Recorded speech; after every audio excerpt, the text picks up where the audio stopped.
Why did you pick this movie? I've always said this is my favorite movie. Not always, since since it came out. Pretty highbrow kid. As soon as I learned to talk, I was talking about this movie. Yeah, so I love this movie for a few reasons. One is... Give us your top 5 reasons. I think this is Jack Black's best character of all time. His role is so perfectly cast. I love the whole premise of this movie is relationships and greener grass.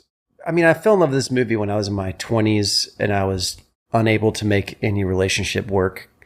And this movie really spoke to me because it was like, yeah, I mean, they all don't work, you know, and he's kind of going on this journey to find out why none of his relationships have worked. And he realized the problem wasn't the relationship, but it's him. You know, it's him always having too much idealism. So I love that. I love the vibe. I love the record store setting. I love the snobbiness. You guys are snobs. No, we're not. No, seriously, you're totally elitist. You feel like the unappreciated scholars, so you shit on the people who know less than you. No, which is everybody. Yeah. The close friends I've had for most of my life, we pride ourselves on being snobby about trivial things. And I feel like that's exactly what this movie is. And I love the top 5 lists. I love John Cusack. I don't know who that chick is. I never saw her in anything else. She's barely good. I mean, but it's fine. She gets the job done. Another thing that I've always loved are movies where the main character breaks the fourth wall and talks to you, like Ferris Bueller. I just love that format. I don't know why. Here we go. First top 5. Most memorable breakups. Yeah. Oh my gosh. Which is honestly so condescending to be like, you don't even make the top 5 memorable breakups. Right. Right. Can you see your name on that list, Laura? Maybe you'd sneak into the top 10, but there's just no room for you in the top 5. Sorry. Those places are reserved for the kind of humiliation and heartbreak you're just not capable of delivering. Oh man, this is one of the funniest lines ever. He's like trying to touch her boobs and she rejects him. So he tries to put her hand under her skirt. And he's like, it's like asking someone for, oh yeah. What does he say? It's like asking to borrow $1 and getting rejected and then getting turned down and then asking for 50 grand. Sometimes I got so bored of trying to touch her breast that I would try to touch her between her legs. It was like trying to borrow $1, getting turned down and asking for 50 grand instead. But yeah, I'm with you. I watched this in my early 20s. Like I have a huge record collection. I always want to have a record store. So this movie was just instantly, I was like, record store movie, cool. When he says the line, talks about, yeah, I'm a smart guy, but if I'm being honest, my favorite book is the autobiography by Johnny Cash. Right. You know? I was kind of half watching the movie at that point. Immediately was like, I got to watch this whole movie. That was my favorite book at the time. So I was like, this character is the closest thing to me that I've ever seen. That's how I felt. And part of it is because this movie helps me feel better about having favorites that aren't necessarily the best of something. So whenever when he asks you what's your favorite song, your favorite album from a movie, there's always a little bit of temptation to filter your response based on how sophisticated it is, right? The perception of what right? everyone else You can't say your favorite band is Coldplay because it's of course, it has to be something no one's heard of. And this movie sort of gives you permit, even though these guys are snobby, the fact that this is my favorite movie, and I also know that this is not anywhere close to the best movie I've ever seen. It has all kinds of problems. It's too long. Oh my God, this is the funniest part. When he comes in and does that dance.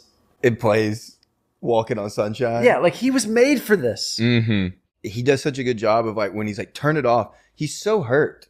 I know. And then he explains his reasoning for why it was a good mix. And it's Walking on Sunshine. Yeah. Oh my God. This dance he's got coming up. No one else could have played this role. No one. No. This is how mad he is. Oh yeah. Never mind. What's wrong with the Righteous Brothers? That's what's great too, just how insecure they are as well. No! The Righteous Brothers. Well, never mind. No, not never mind. You tell me right now what's wrong with the Righteous Brothers. Having such a hard stance on a trivial issue is so important in life. It's so much better than having a hard stance on an important issue. These guys definitely have a podcast in 2025, right? Oh my God. 100%. Tripp, we got a few surprises for you. What's this? Curious if you can recognize what this is. Do you notice who that is at the top right there? Is that Boy George? That is Ricky Gervais. No, That's his 80s band that he did before comedy. that's not Ricky Gervais. I swear 100% on it is. He did music? He did. He was thin? Yeah. He had to get depressed to do comedy. That's what Yeah, happened. yeah. He had to get depressed. Doesn't everyone? I think so. I think they do. Thank you. This is incredible. That's one of my favorite parts. Oh, yes. You bitch. Let's talk about You know what I always think about? I'm always thinking about who's that dude that got that role? Like, who auditioned, just took their shirt off and they're like, you'll do. Yeah. It wasn't me. Or like, can you, the way he just pulls her back. Also, I think people just love Cusack in the Rain. They do. Sure. Like, ever since Say Anything, they're like, yeah, we got to recreate that. This movie makes me want to smoke cigarettes. It just like the vibe of him being in the record shop, smoking cigarettes in the rain. It just makes cigarette smoking Look cool. look cool. I was meaning to ask you, though, when I gave you the Ricky Gervais. Yeah. You had an audition for The Office, right? I did. Did I talk about that on my podcast? You talked about it with Tyler, I believe. Tyler, I did. Yeah. It was for the role that Billy on the Streets played. Oh, wow. Yeah, it was like late in the later seasons, and they started bringing in new characters.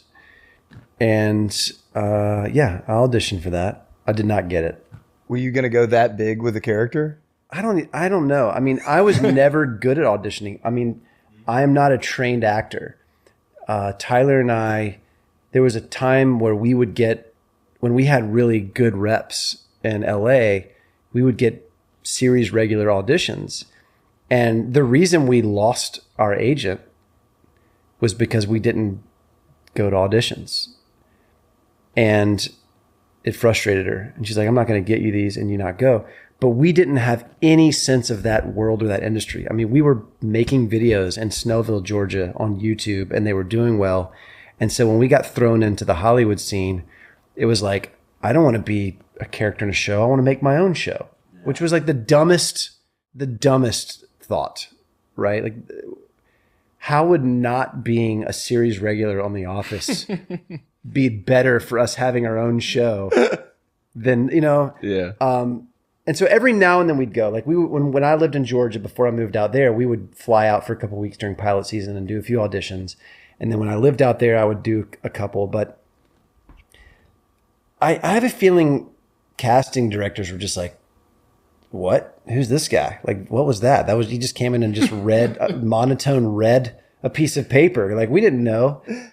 So yeah, there's no surprise we didn't get any. I got really close. The closest I ever got to booking something was to be the host of a pilot. It never turned into a show, but it was going to be a sketch comedy. It was kind of like the voice for sketch comedy. Now, a couple years later, they did it, and Keenan and Jeff Foxworthy were on it. It was like it lasted one season. But like in 2017, they did a similar thing. And it was Andy Samberg, and I auditioned to be the host, like the Carson Daly of the voice, right? Like not a judge, just the guy that throws the commercial. And I got really close on that. They brought me back a bunch of times, but I didn't get it. Did I do something? No, I clicked pause because I whenever you finish up, I'm just being long-winded right now. No, I was just like, we have to talk about this scene. That was basically like the Oscars music that you just I'll stop. I thought I did. No, I was just like, I don't want to forget this part. I'm sorry. No, it's fine. You can continue. We'll edit around. No, on I'm this. done. I'll stop. Go ahead. Now I feel awful. It's fine. You don't feel bad as the guy who showed up to a podcast not knowing that they weren't supposed to talk. That's never... that wasn't clear in the invite. No, I just didn't want to miss this scene, but I guess in the future, I'll just rewind it. No, I love this scene. Let's go. But just where he's, organizing his whole record collection, autobiographical. Yes. I mean, Autobiographically. that's insane. But like my favorite as a record collector, though, it cracks me up because he has them stacked up vertically. And as I'm watching this, I'm going, oh, why is he doing that? Then even this character, Dick, he's like, Yes. you're not supposed to stack your record. It's like they had really to put bad that in for there. the- Yeah. But you really shouldn't keep them piled like this because it gets really pressured. I love that his name is Dick too, because Yeah. he's like the furthest thing from it. He's like the most insecure, passive aggressive guy.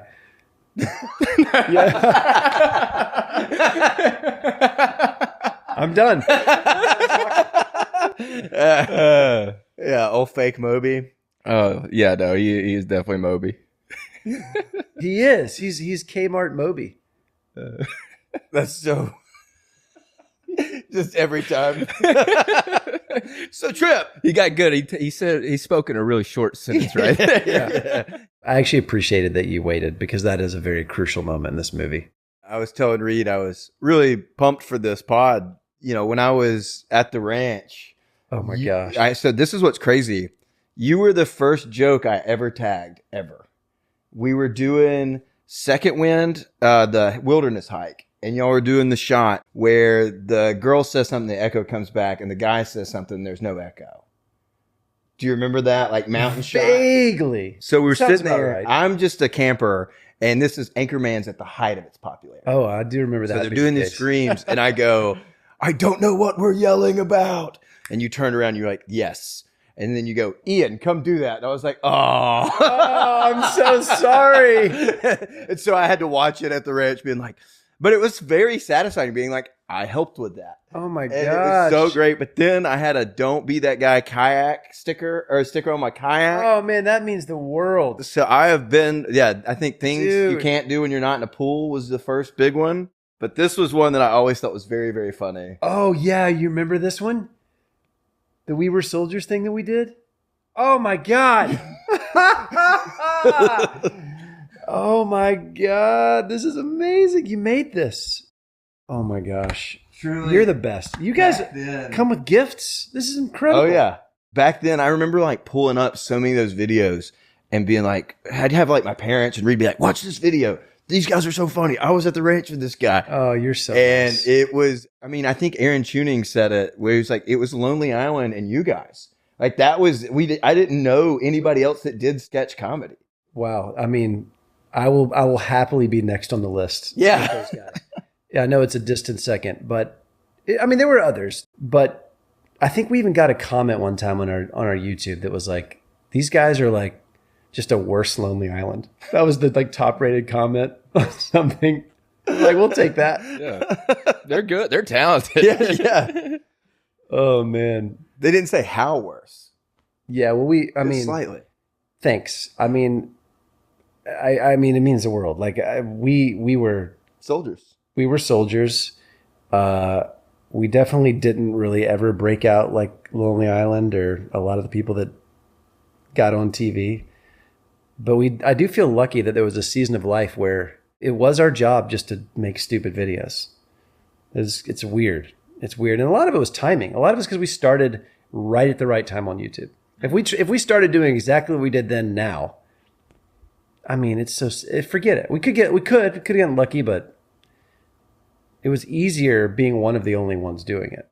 We missed the scene though where he's like, I hate this song. And then Yeah. Lisa Bonet singing it. He goes, I used to hate this song. Yeah. And it's like a beautiful woman singing a song can change everything. Well, it goes, I've always hated this song. They're like, yeah. And he's like, I think I like it now. Yeah. Yeah. I always hated that song. Yeah. Now I kind of like it. Yeah. Yeah. There's a scene in High Fidelity where he's putting in Marie DeSalle's CD and you can see what the track list is. It's all covers. Which one do you think would be Right. you'd want to hear the most? Okay, Baby I Love Your Way is the one in this, Yes. I think. Ghostbusters? I couldn't think of a song that needs a cover less than Ghostbusters. I mean, Beat It, Baby Got Back, Nine I'll Survive, Bop. Her slow cadence. How would she do Baby Got Back? That's amazing. Bop was on there too. You guys' research is amazing. And you know that's Jet Black's sister. Or Joan. I mean, sorry. Joan, yeah. John Cusack's You're sister. just School of Rock though. That's right. Oh yeah, and she's in School of Rock Yeah. too. That's right. And then I think it said that John Cusack's dad's in this movie. But I didn't know what character. Who is his dad? I've learned this before. Mr. Cusack. Mr. Cusack, James Cusack. I love the spazzing out of like the girlfriend with the new ex-boy or with the Oh, I know. just the she doesn't even know any. It's coming up. There is a line in this movie that is like one of the greatest lines. He's kind of figuring it out, and I don't remember it exactly, but he says like, people tell me to go with my gut. But my gut has shit for brains. Yeah, shit for brains. Yeah. What a beautiful line. I've been thinking with my gut since I was 14 years old. And frankly speaking, I've come to the conclusion that my guts have shit for brains. Even this over analyzing something. Yes. Where like we used to listen to him having sex and she's like, I could be so lucky. And now he's like, I wouldn't say romanticizing it, but blowing that out to a proportion where it's like, look at that too. She's reading a book. What's the book title say? Can you see that? Love thy neighbor. And then this is so funny. Now she's having the best sex of her life. Right. With Tim Robbins. No one's ever had as good a sex as her with him. Yeah. And this is so great. Oh my God. This is when I was like, that was totally like in a tiny studio with a red curtain in the back. Like that. And who has sex like that standing up? Like it was, I mean, I'm sure some people do. Ian does. I bet all my ex-girlfriends do. I thought it was interesting when we were listening to some of your podcast episodes. You made a remark that made me think of this movie where you're Thank you, by the way. I don't expect anyone to listen to a podcast, but thank you. Go ahead. I'm listening. But you talk about all your guests have been people you've worked with, ex-people you've parted with. And it's like you're revisiting. Oh, yeah. Like you're revisiting your top five. Am I doing this? Gosh, I wish I had the courage to do an episode with all of my ex-girlfriends. Oh, I don't. I mean, it would be so entertaining. My wife wouldn't love it. But I should have her on. She could be the co-host. Oh, man. Brutal. I can't even imagine. There's no way. I mean, what a terrible idea. It's not happening. I would watch. It's not happening. Oh, yeah. It would be great entertainment. It's not happening. I don't think it's worth it, the damage. No. But yeah, I guess David, Tyler, who else said? Aaron Tuning. Yeah, like it just never works out with me and people I work with. I guess that's the takeaway. We were listening to the David one the other day, and I loved when y'all both were just so like honestly romanticizing the early days when you're like, remember when we just made something and then we're like, we'll just find a place for it? Yeah. I just thought that was I was just sitting there being like, God, that's like for love of the game. Like that's just so pure. That's all we did. I mean, we didn't expect anything to happen. Like it was just fun for us to turn on a camera and make each other laugh. That's all we wanted to do. I remember the pranked when y'all were making fun of punks. That one's really funny. It's hilarious. They get the horses in the guy's backyard. Oh my God. I can't believe you know that video. I've seen all of them at one point or time. I mean, I'm rarely around anyone that knows any of the old stuff. I almost got you a pre-conference call. Like wig. Oh my God. I think that's the one that got the you're like a bad Lonely Island comment. Yeah. I remember watching it being like, oh my God, they can do music too. No, we cannot. We know people that do. They can like auto-tune and produce. I just always get kind of transfixed by some of his just like spaceness where he's just like so hurt in moments. Yeah, he's hurt, but he's also so like well at like vocalizing that and just every line is just great. But he's so narcissistic. Oh, I know, but I mean, I think we all are. Yeah. And that's that's one of the funniest parts of the movie. It happens several times where like he finds out Ian hasn't been having sex with her and he's just, that's all he cares about. I mean, the thing about his character in this movie is that he's kind of what I actually feel like all the time. Whether you know it or not, like half of me is him, like just kind of frustrated. To me, the last time I watched it, just a few weeks ago, it was probably the most I've enjoyed it just because I feel less like him at this point in time in my life. But like, there was a point in time where it was funny, but it was also like, this is like kind of painful too. Yeah. Like there's certain lines, like there's the line where he asked Charlie why they broke up. She's like, well, you're just a little, this guy or Marco, he was just less trouble, more shiny. And I was like, oh my God, I feel like that could easily be applied to my life. There's just lines like married? That. Wait, no. I'm not, I'm not out of this yet. You said like in this season of life, okay, you both are still in this. Oh yeah. Yeah, but I feel more like him at the end of the movie where he's just kind of like, I know I'm still a mess, but I'm working on it. Right. Because that's, when I met my wife, I was a complete mess. We both were. Mm-hmm. I had given up on trying to get married. It's the same story you hear. when you stop trying. Yeah. All of a sudden you're like, oh, like I really just wanted to like hook up with girls. I tried so hard I was such a good boy my whole life. I was a good boy. I was a JH Ranch boy my whole life, like did all the things. I was, if you could letter in youth group, I would have gotten a letter. I would have been McDonald's All-American. And then like, it wasn't delivering. I was in my mid 30s. And I was like, all my friends were having vasectomies and I was still dating, and I'm like, I give up. And I was in this 3-year saga that like almost destroyed me. And I just kind of hit rock bottom and just was like out to sow my oats. And I went out, I met Hannah because I worked with her dad's company. I met her and we were like flirting. We were doing a project together and we like met up for lunch to talk about the project. And we're like, we went to see some concert at Smith's Old Bar. We met up. She was with a friend. I like, it wasn't even really a date. And then we were up to like 3 a.m. just talking. And I was like, oh, damn it. I was just getting started here, but I think it's over. I think like this is it, And then we've been together literally every day since that date. That's awesome. There's not enough crossing the T's and dotting the I's to like be ready. I don't care what anyone says. Like, no, there's no formula. This is it. I do love her shortening, like telling like I was pregnant. He cheated on me. And like, that's the way she tells it. And he was like, I didn't know she was pregnant. Like, right. Like, he's like, yes, she's right. Yeah. Let me add some color.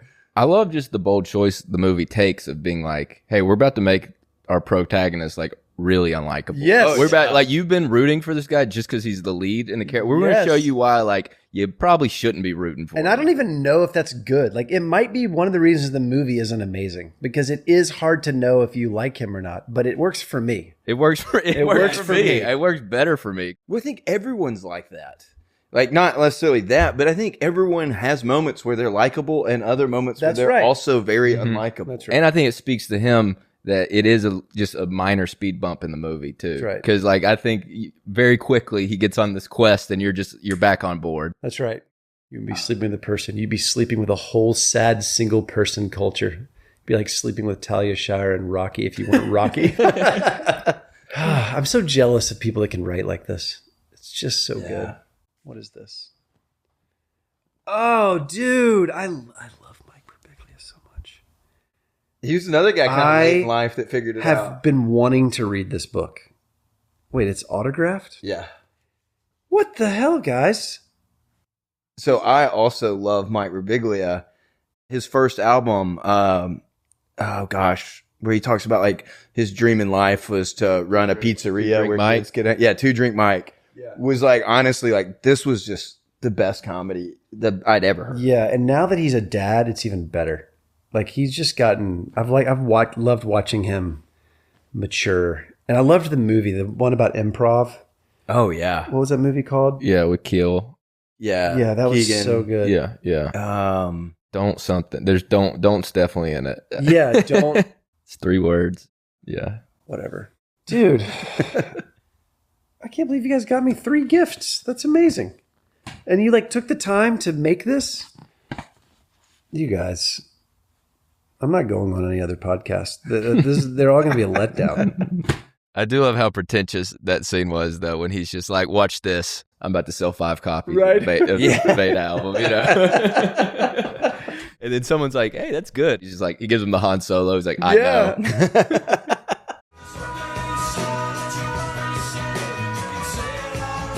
Who is that? The Beta Band. It's good. I know. I remember looking her up one time. She's like a German actress or something. She's not even known around here. I like that she's an unknown, though. Me too. Whenever he goes back to the relationship, it feels like reality. Right. Less like he's in the movie when he's with us addressing the camera. That's and right. then you're like, oh God, now we're grounded with this serious like drama. But like, it's the real thing with her. Even like when they get back together, to me, there's so much truth in that too, where it's not like this grand romantic gesture. You know, it's Right. just, she's just like this. I just want to have my mind take off this. It's so real and life, man. You're comfortable, so I just want to be back with you. But it also is like kind of a letdown. I know. Like where you're like, oh man, he got back together with like after a lot everything. of life is a letdown. And that's why he's still looking for another girl. That's one of my favorite lines too. He's like, when is this gonna end? Right. You know? It doesn't. It ends when you give up and you allow life to not be your fantasy. That's really the only option. But I do think Rob, in my head, he breaks up with the blonde-haired girl and he winds up dating the Rolling Stone writer. That right. seems like, to me, that's like a happier ending. It might be. But again, I think that she represents the idealist thing that gets in the way. I do love all this scene though, and he's. What would you think if I said I hadn't seen Evil Dead 2 yet? Yes, I love You this have. part. I know you've seen it. It kicks ass. But what? Like, can't get the hypothetical. It's a horrible question. Just come on. What would it mean to you, that sentence? I haven't seen Evil Dead 2 yet. Well, to me, it would mean that you're a liar. You've seen it twice. Once with Laura, oops, and once with me and Dick, remember? We had that conversation about the guy making Beretta shotgun ammo off screen in the 14th century. Tripp, what's the last movie you watched to make you cry? Are you a crier? Yeah, I can be. Yeah. You sound like you were about to turn it on right now. Yeah. What movie made me cry? I don't know. I don't watch a lot of movies right now, so I'm having to think back. Is there one that just always gets you? I mean, I think it might be About Time. Oh, Yeah. Wow, yeah, the dad scene. Mm-hmm. Yeah. The ping pong. Yeah. I mean, there's probably been one since, but that's what comes to mind. That was a tearjerker. They're like running on the beach together. Yeah. Just like, That's an God. awesome movie. It really is. Yeah, I was looking for a fun rom-com. Instead, I get Sorry. to be worried about my Sorry, dad it was dying. Anchorman. I was really sad. No, I didn't mean your choice. I meant whenever I watched that movie. What's it for you? I mean, About Time definitely got me. Right. I like, now that you said it, I'm getting kind of emotional just thinking about it. Any father-son stuff. A movie that I almost picked for this is a movie that I feel like is very underrated. It's a comedy. It's silly, but it did make me cry, and that is the movie Click. Oh, yeah. I feel like that movie is so underrated. Another dad thing. Yeah, I know that's what made you cry. It was. I love you, son. Yeah. Yeah, I know. The quarter trick. Like I love you too, Dad. No, we're big Adam Sandler household, so we love He his is serious like, movies or his goofy movies. I want to be him. I want to just be making movies with a bunch of friends. Oh, yeah. Even if they're not good. Who Yo, cares? I agree. Like He's the one. respect him as a He's person. more laughing than, all the way to the yeah. bank when people are making fun of his movies being garbage. Like, what do you think he cares? Mm-hmm. My kids have watched Grown Ups a couple times, which Yeah. I never really got around to watching. But like, I mean, they're not amazing, but I was just imagining like being on Looks set. like a all lot of them. fun. It looked like so much fun. I always get mad thinking about the fact that Chris Farley would have been in that. And it would have been so much better. Right.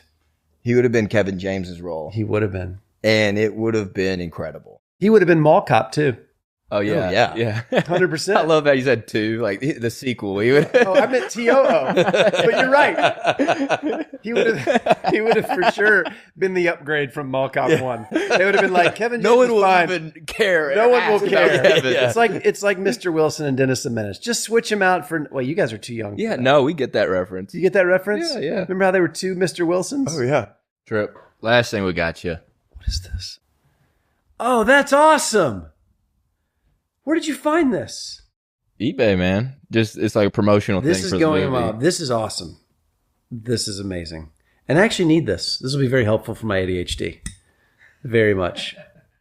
It always feels good crossing things off a It list. does. So you mentioned this being Jack Black's best role, which I think I agree with you. I mean, I think Jack Black is great. Every line is just perfect. But what other roles, if there's a top 5 Jack Black list? I mean, School of Rock. Yeah, that has to be It up has to there. be up there. Orange County for me. Orange is in that County. list. Catherine Zeta-Jones. Sure, she's in there too. What else did he? What else was he in that's memorable? He does a lot of throwaway movies too, like the King Kong movies and the. Oh, I forgot he was. He's in that. He was in the recent Minecraft Yeah. movie, Tropic Thunders. Tropic Thunder. Tropic Oh, that's a Thunder's good great. one. What was the one where he was the Mexican wrestler? Nacho!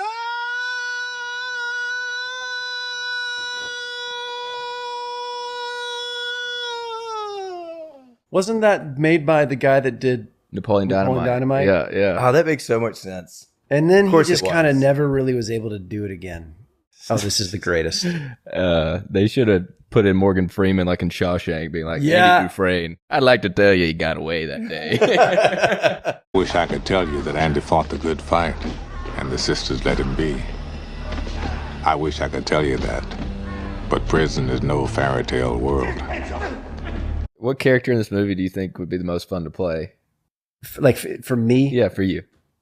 No, you're asking for he's asking for Nick. What do you think, Nick? Tripp, I what do think you Ian would be a pretty fun character, if I'm being honest.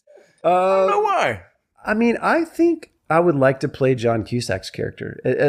I would clearly be a terrible version of him, but I think it would be fun to play. I never, as an actor, get to be serious. I only ever play comedy roles, and I think it'd be fun to be that. Mm-hmm. You know, obviously Jack Black's character would be fun to play, but like I can't do that. No one can do that. Cusack, you'd be a lot closer. Yeah, I'd like to think that. I love with Jack Black the ending too, with him singing. And it's so good. Oh yeah, It is good. And I hear Jack Black is a swell guy. Like I think he's a really good dude. Like he does a lot of stuff with kids, and every time I see him on an appearance on a late night show or something, he just looks like he's just, or even like on red carpet stuff, he doesn't take himself so seriously. But even social media, like you'll see something of him just doing like a slow motion video. Yeah. He has like a half pipe in his backyard. Like during COVID, he was doing all sorts of funny videos. Like I feel like this is who he is. Mm-hmm. I hope so. What's great too is the guy that plays Dick, I feel like nails it too. Oh, I know. Like And he's who is almost, that? he's almost, I don't know. Like it is like, I totally believe this guy. Kmart Moby. Yeah. This is funny to me that she just calls him and crying, my dad died, and then hangs up. Yeah. Like now you carry You're this. right. Laura, you all right? My dad died. I feel like I would do that to someone though. I would be the one to call and like hand over my sadness. Trauma dump. That reminds me of Seinfeld when George's dad calls Jerry Seinfeld. He's like, Jerry, George is dead. Call me back.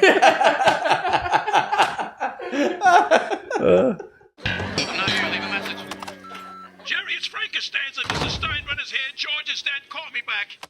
You ever watched the Zoe Kravitz High Fidelity? Oh yeah, series? I was so disappointed. Yeah, there were some things that were It was interesting. probably good, but I'm so in love with this movie. I couldn't handle. The Jack Black character was like kind of tough for me. Yeah. That. Like it made me realize just how amazing, how perfect Jack He's Black so is. perfect. Yeah. You're right. I forgot that would even happen. Mm-hmm. I was going to say thanks for reminding me, but like, I'm not going to go watch it. No, it was all right. I was just curious if you'd seen it. Yeah, I saw a couple episodes. Yeah, it's about all the time that deserves on Right. the podcast. If you could be a character in any TV show or movie, just like a little extra or something, what would you want to be in? Man, I would love to be a character in White Lotus, or I would like to be the host of some sort of game show or like reality show. No one's answered game show TV. That's interesting. Which game show though? I have my own that I want to make. I don't want to say what it is because I'm seriously pitching it. I don't want anyone to take this idea, but it's sort of a wedding show for men. Okay. It revolves around real bachelor parties. That's all I'm going to say. Interesting. All right. I want to hear more about this off camera. Okay. Yeah. No one's going to do anything with this. Seriously, no one do anything with this. I think I'm going to sell this. It's based on something that I did in my actual bachelor party. We had what we called the worst man competition. So I already had a best man. So for my bachelor party, we spent 2 full days competing in a variety of contests. So it wasn't like you could be the most athletic or the most creative or the smartest. And we were looking for, out of all of us, who was the least rounded person. And we deemed that person the worst man at my wedding. And so they had to do something at the rehearsal dinner. Our consequence was, do you know Miller Mobley? Yeah. Yeah. So Miller was my worst man. Even though he's probably the most successful of all of us. Yeah. He was my worst man. He had to wear a woman's thong under his tux the entire wedding day. That's incredible. Yeah. I want to have a show where every couple of episodes follows a real competition at a location with some like real friends. And I don't think I would cast myself as the host. I would love it, but I would want to get like Jeff Ross or someone that could just roast Anthony Jeselnik, someone that would just roast these guys, you know, because that would be half the entertainment. Oh yeah. And then the other half is like watching these bros. I mean, we did like a 3-legged race or something, but we did like a courage contest where we had a shock collar for a dog, and you had to like it went from 0 to 100, and you had to pre-wager what you were willing to do, and then if you didn't do it, you dropped in the rankings, right? So it was all, and you couldn't see what everyone else was going to wager. So it was all about like, how much courage do you have? Mm-hmm. Okay. And then we did photography. So you had to look through your camera roll and pick out what you think is your best photograph. Oh, right. And we had like one of my, Tyler, you know, Tyler, his brother is a math teacher. So we had him send 8th grade math questions. It's hilarious. It was so fun.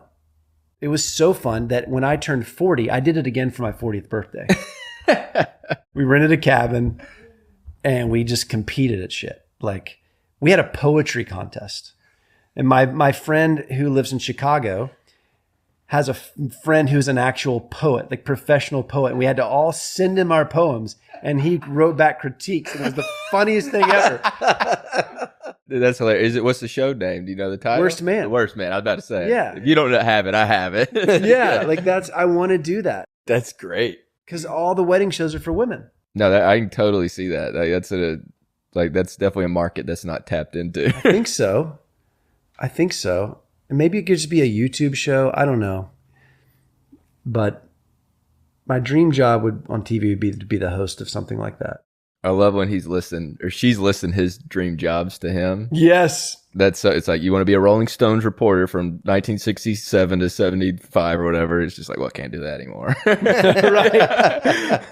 Right. But the idealism, right? Like I want to be a filmmaker in the 90s. I want to live in a world where that PG-13 comedy that we grew up on was a thing. Like the Adam Sandler, the all the Jim Carrey movies, or the John Hughes era, or in like the Home Alones, and like those innocent, larger than life, like hyper realistic movies. And I just don't think those exist anymore. I don't. Maybe this was the last one. This isn't what I'm talking about.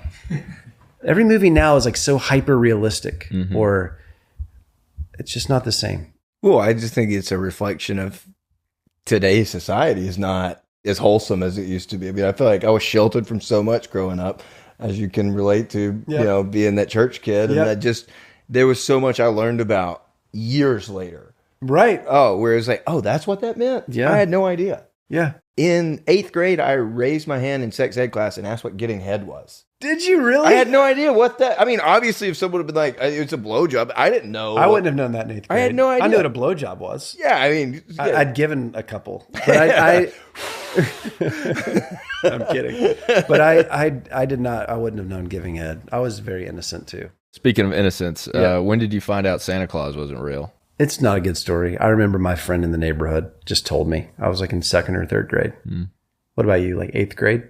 I was 5th grade. I asked Were the you? sex ed class. My son is in 3rd grade. He knew this year. Smart He kid. wasn't buying it. He doubted. He was so skeptical. He was asking all the things like, how does he get to all the places? Like, how does he know the same stuff that you know about what we want? You know. I was in 4th grade.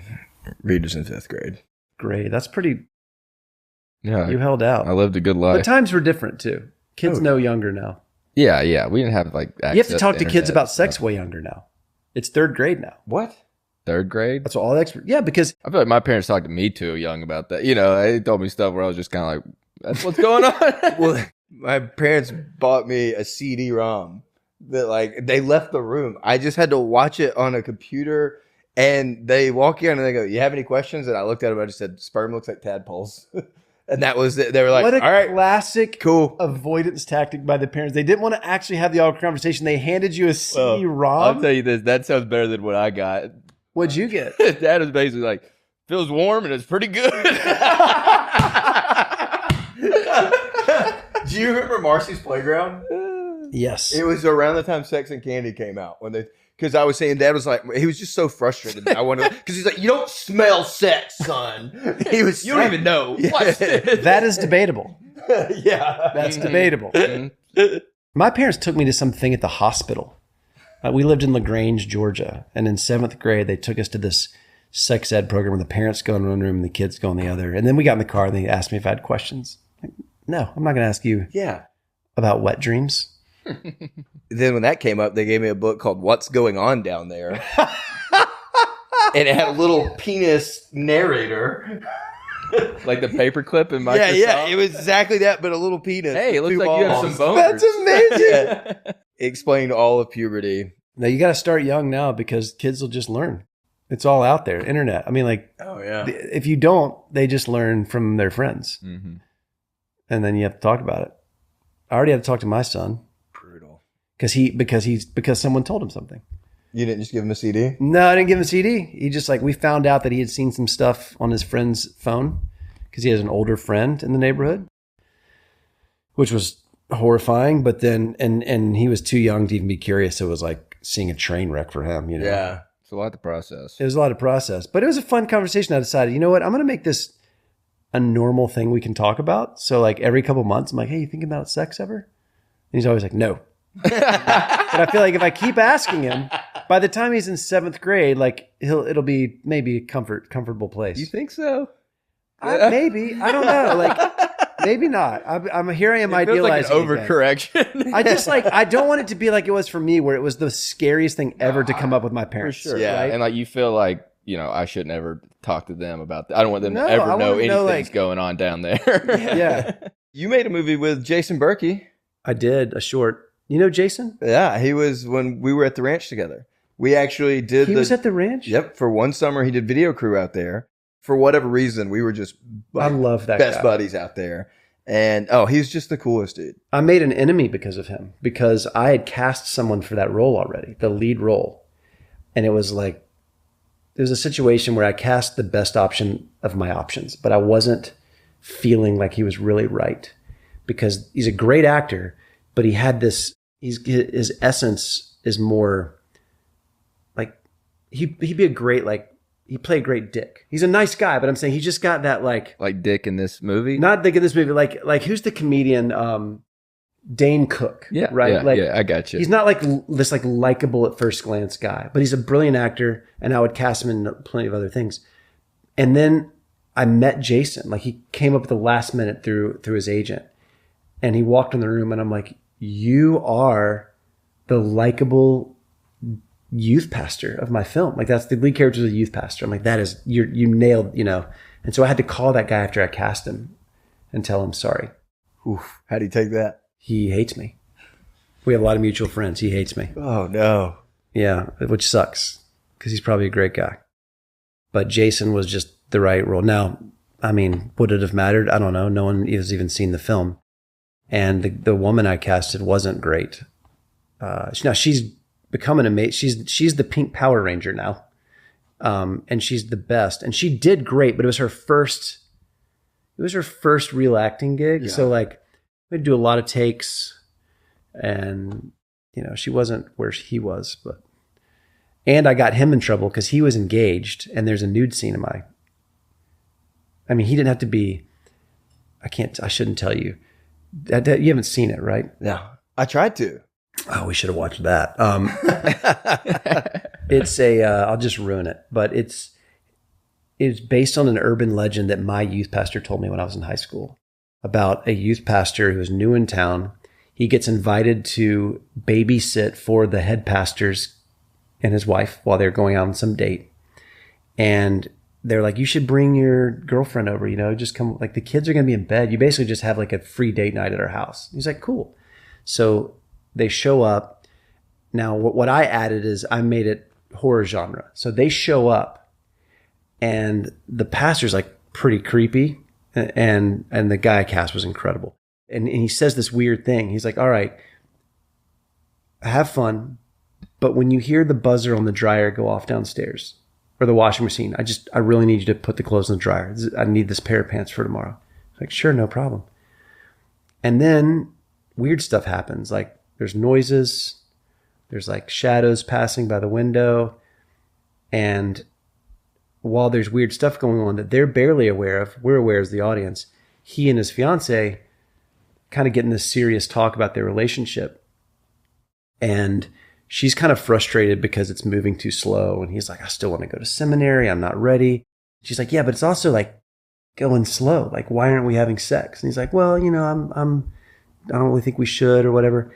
And then like she kind of talks him into it, and they get naked and the buzzer goes off. And so he's like, oh my God, I better go change the pants. And she's like, yeah, just go do it real quick. So he jumps off the couch. So Berkey, you see his butt when he's like running away. It's really funny. And she's on the couch. It was suggested make out, whatever. And he gets to the stairwell and the lights won't turn on. And then you hear this like something fall at the bottom of the stairs. And he's like kind of slowly walking down the stairs, and then jump scare, she comes from behind and jumps on his back. Okay, so now you have naked Jason with naked girl on his back. Okay, not really. We had to be strategic. Yeah. And she's laughing because she's this like free-spirited, like, don't be so scared kind of girl. And he's like timid because this is his boss. He's a youth he's got all the fears, you know. And they make it to the bottom of the stairs and the buzzer's still going, and he flips on the light, and it's a welcome to First Baptist surprise party. So all those noises were people sneaking into the surprise party. That's hilarious. And he's standing there butt naked with his girlfriend. And there's the pastor, all his kids from the youth group. That's great. And I was like, I got to make that into a short one day. That rules. And so I used it as a way to like kind of try some suspense, which I did okay. It was the only time I've ever done that. And I wanted to kind of explore the like the sex shame that I grew up with. In every relationship, I always felt like I was doing something I wasn't supposed to do. Oh yeah. Right? You grow up like we do, and that's you just come to the territory, right? So anyway, Jason got in trouble because his fiance didn't realize he was going to have to like have that kind of a scene. And we don't talk about that movie anymore.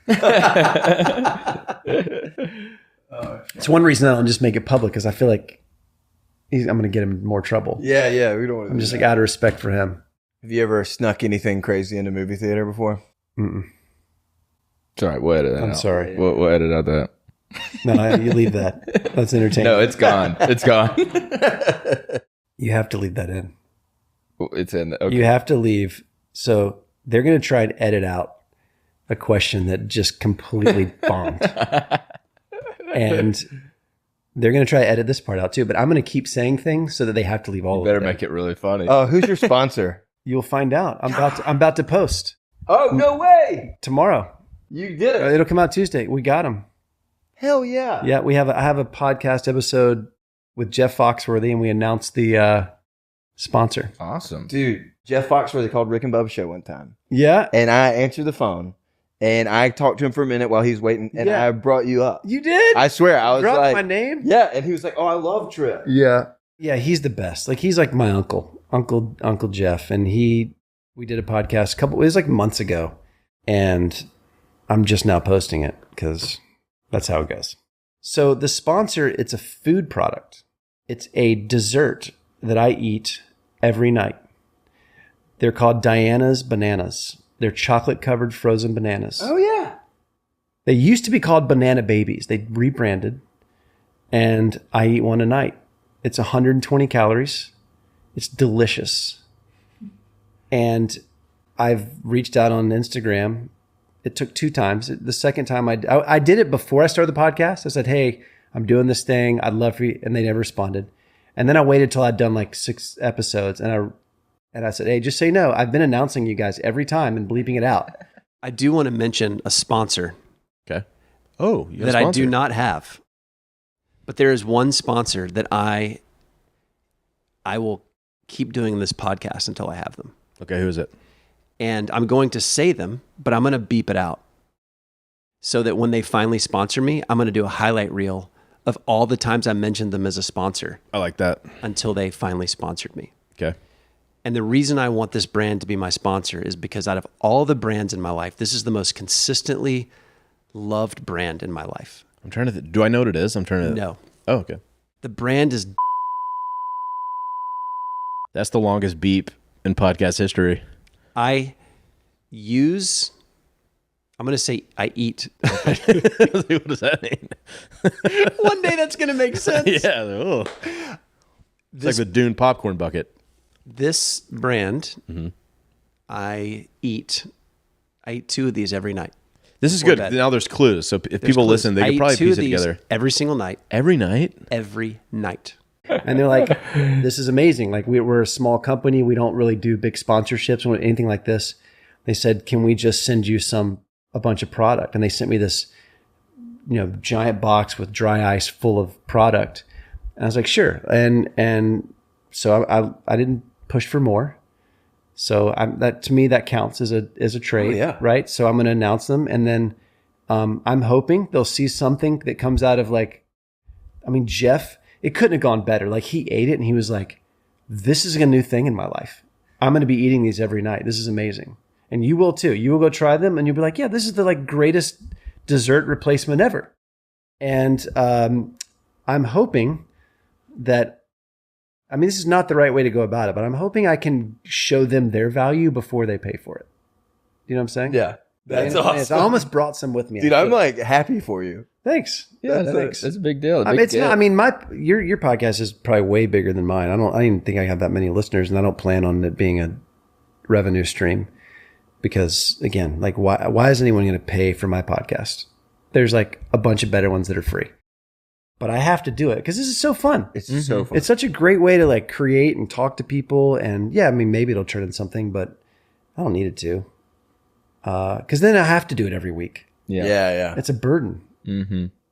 It's so great. Like me and Reed were talking about it. It's just an excuse to hang out with people we've always wanted to just call and be like, hey, let's hang out. You guys had Rory Scovel. Oh, dude. Mm-hmm. He is awesome. my favorite. I want to make a movie with him, but now he's getting into movies, so that's done. That's ship sailed. It was almost surreal, hanging out. We went to breakfast with him that morning. He's the first person to invite us to breakfast. Before pot, he was like, hey, come, y'all want to do breakfast? And we were already we love this guy. He was great, huh? Yeah. How did you get in touch with him? So do you know Shaunak Godkendi?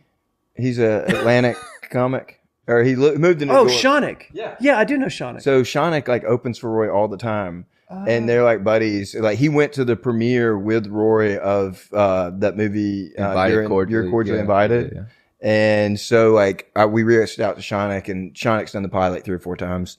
And I've cast him and stuff. He's the nicest guy ever. He's awesome. But he just like that texted Roy. Roy was like, "Oh, I'm down. You mind if I go that route?" Absolutely. I want him on my podcast. We would probably take you up if you hooked us up with Jeff Foxworthy too. Oh, I could easily do that. You want to have it? Oh, that would be sick. My dad would love that. Dude, yeah, you should. I'll totally hook you up with that. Well, all right. We'll I don't know what that's called, or why I did this. That's the middle-aged single white guy. You're dressed like the guy that would do that. You are. You're just method acting right now. Just coming through you. You're just a vessel. I'm just channeling. It means giving head. It's time you know. Finally, someone's told me. Well, that seems like a good part to wrap up on. Everybody get some head. That's right. The worst sign off ever. No, it's your sign off now. I do have to tell you about our idea with Rory. Oh, what's that? So we were doing Back to the Future. And I was dressed as Barty, he was dressed as Doc. So we're sitting there dressed and we get the text and he's like, want to come to breakfast? And we were like, should we go to breakfast like this? Yes. And we dressed as Back to the Future. We chickened out. But we were talking about how funny it would be. We were the only ones in there too. We didn't want to scare him away. We hadn't met him yet, so we're like, we don't want to. We didn't want to be at breakfast with him, and they're but there was no one in the restaurant. Say it walks up to us, and if he would have been like, "Oh, are you the movie guys?" We're just like, "No, what are you talking about?" Oh yeah. You should have done that. You would have loved it. Oh, he would have. Wait, Listen, we told him that. I think he is the funniest comedian right now. Have you watched his Netflix special? It's incredible. Or his HBO. HBO. Yeah. No, that was Sorry, great. Netflix. And then we saw him live doing an entirely improv show, or mostly improv. I've always show. wanted to see him do it. Did you come to the one he did It's here? outstanding. Or did he come We down? saw him in Nashville. He did 6 shows, 6 different hours, all improv. We took a friend, and she's gone to several comedy shows with us, and she just like, hit or miss. So she could not stop laughing. He's so funny. His when he acts out a character, he gets kind of his North Carolina or Southern accent kind of going. Oh, it's so funny.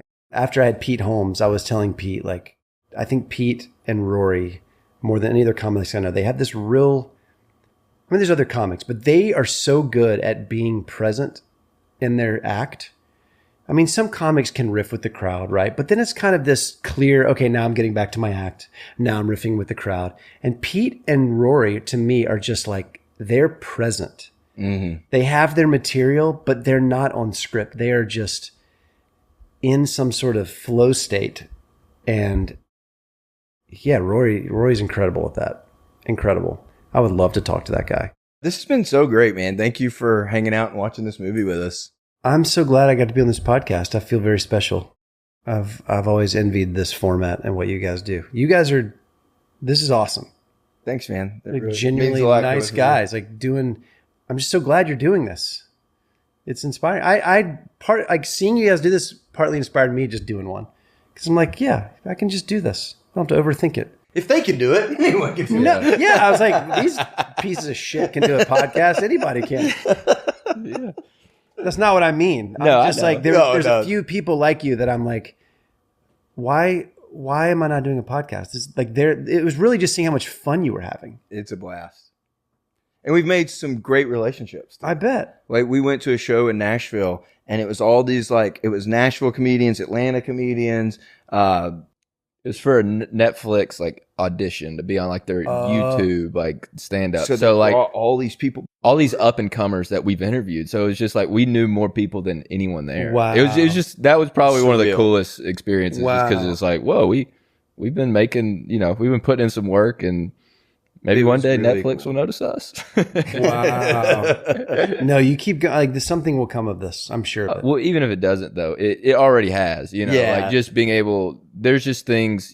Just starting our goals, we've achieved those type of things. Where we would have never been we'll be sitting there talking to Rory Scovel, or and just have certain numbers in our phone. There's certain things where you're just that's so cool. We're doing. From an outsider's perspective, we're not making money yet, but it's still Let me tell you the secret about podcasts. Only Joe Rogan is making money. Only Theo Vaughn, or the niche people that are doing on some marketing or SEO related podcast, they're making money. But comics, yeah, no. I think Aaron Tuning stopped doing his, which was great, and he was niche just because it's so much work and it was such a little payout compared to the other stuff he's doing. It's just a hard format to make money. It's not really about creating a revenue stream for your podcast as much as it is setting yourself up for bigger, better things outside of this. So you have to just keep doing it. Mm-hmm. And these relationships will pay off. Oh, yeah. What I'm trying to say is you're not making money on this podcast. Yeah, no, for sure. But when listening to your podcast, something on the Tyler interview, you talked about losing the passion for making skits because you're kind of starting to, you're starting to have to work with these companies too much and working with these brands and not really making the videos you wanted to make. That's right. And that resonated with me because I like the phase we're in right now. I would hate to if it was these Something companies want to make us our show, and now we have these 5 rules, or we can't do this movie, or we can't have this guest on. Where it's I just like having 100% creative control. Yeah. Yes, you do. It is deflating. Even with sponsors, you have to think about that. Mm-hmm.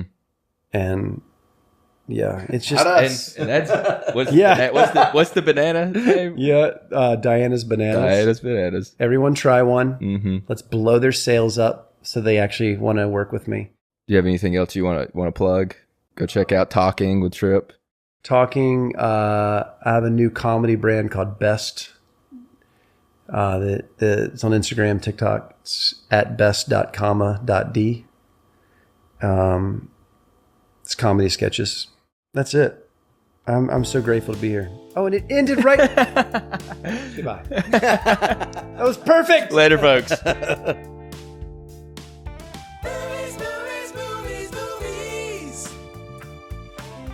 and Reed reviewing movies. Movies. Watching movies till we